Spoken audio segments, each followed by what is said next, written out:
Hateful Muslims took over Times Square, horrifying people with what was caught in the crowd. In a world on the verge of war, standing with our allies and rejecting our enemies is something that is vitally important for the United States. We have a long-standing history of standing up for the innocent and making deals with other countries who stand for freedom and equality. Sadly, not all of our citizens, and/or immigrants, are fully in support of this anymore. The impact of a global worldview has taken hold so strongly that many people who enjoy our freedoms and benefit from our national partnerships would stab this country and its allies in the back for the sake of their religion or just a chance to be self-righteous. Some of those religious anti-Americans gathered in Times Square a couple of weeks ago to protest Israel. These Muslims and even some rather anti-Semitic Jews have sided with the Palestinians who believe that a good portion of what is supposed to be Israel is actually theirs. Sadly, there was a tremendous amount of pure hatred against not only the Jews but President Trump as well. For a group that claims to not incite violence, there was a whole lot of the violent talk in this supposedly peaceful crowd. Via Pamela Geller.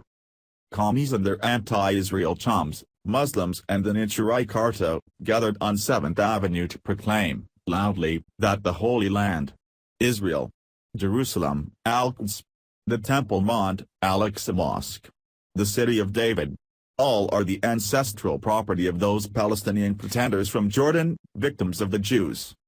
The big lie, claiming to be Palestinians. You name it. They claim it. From the river to the sea. In Arabic, Jerusalem is known as Al-Quds, the Holy or the Holy Sanctuary.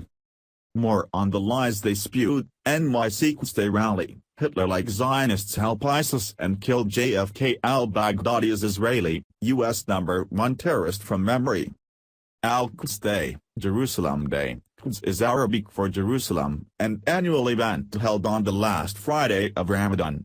Initiated by the Islamic Republic of Iran in 1979 to express support for the Palestinians and oppose Zionism and Israel, 1, as well as Israel's occupation of Jerusalem and Jewish settlements in Israeli-occupied territories 2, 3. Nominally, it exists in opposition to the Jerusalem Day, Yom Yerushalayim, celebration instituted by Israel in May 1968. n.wikipedia.org web link. The videos begin with Al-Quds Day chants and pep talk speeches, of course. The usual anti-Israel, anti-Zionist lies made by the delusional Nichirai Karta were countered vociferously by the New Jewish Defense League (NYC). The new JDL counter-protest had legs, determined to confront the lies. Still, even the truth confused some and irritated others. But, the JDL-NY had a permit, so their counter-protest was not buried blocks away. The commies got skied. Right back at ya. The Al-Quds commies displayed outrage as they shouted, screamed, their Fakistinian agitprop across 42nd and 7th. Most of the speakers screamed their message of hate, except for Sir Flounders. She spewed just as much hatred for Israel and America, but in an oddly quiet tone. Either way, it's still hate. Either way, it's still hate. It is right to rebel. Israel go to hell, at approx 1:35, but, today, they did not own the streets, just their hatred. So, as the JDL-NY counter-protest walked back and forth with the JDL and Israeli flag, sullen was added to the communist demeanor. The Al-Quds protest leaders slipped some profanity into their pro forma anti-Zionist, anti-America diatribes. They were not happy. The JDL-NY contingent, like gnats on a hot summer night, were annoying but legal. So the Israeli, American, Trump and 2020 and JDL flags strolled back and forth. Including an Al-Quds hate sign. The whistles. The Rams horn. The acoustic megaphones. The jeering back at the speakers. It all worked. But, next time, I'd recommend more whistles, maybe more cowbell.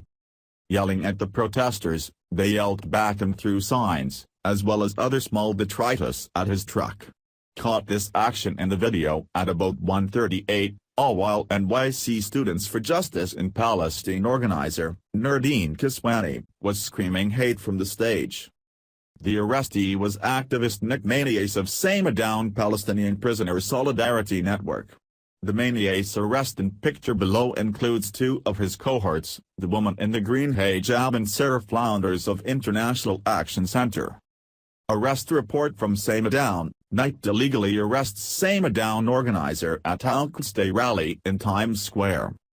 Nick's arrest took place midway through Joe Catron's speech for the Samadown Palestinian Prisoner Solidarity Network. A small team of demonstrators engaged in jail support arrived with Nick to the Al-Quds Day organized by NYC Students for Justice in Palestine after the demonstration, meeting with cheers and strong solidarity and support. Photo: Joe Catron of Samadown and NYC Free Al-Quds. Samadown Palestinian Prisoner Solidarity Network denounces the unjust and illegitimate arrest by the NIPT of Nick Manias.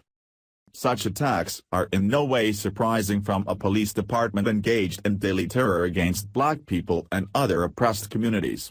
This incident reflects ongoing NIPT support for Zionism and racism and the framework of repression and surveillance targeting the Palestine movement and Arab and Muslim organizing and community existence. We urge full support for Nick Manias at his scheduled court date on 28 August and, most importantly, continued and intensified organizing, protest and action against racism, Zionism, imperialism and colonialism, from NIPT repression on the streets of New York to Zionist settler colonialism in occupied Palestine. It's incredible that those who live in the United States, benefit from our alliances and claim to want justice for the innocent are still trying to take away the Israelis' land. It's not surprising to many of us though. If you believe in the Bible, you know that Christians and Americans are just the more recent casualty in a centuries-long clash of the titans between brothers. From the time God promised Abraham that his children would be beyond number, like the stars in the sky, beginning with 2 boys, these children have been fighting. If you're not particularly religious, you can just look at this as Muslims picking on a group that wants to share the sandbox with them, and they don't like it. Israel is by far the most stable nation in the region, but it's still tough to live in the desert, and it's even tougher when you've got explosive neighbors. Thanks for watching. Please subscribe Breaking News 365 channel. Goodbye and see you again.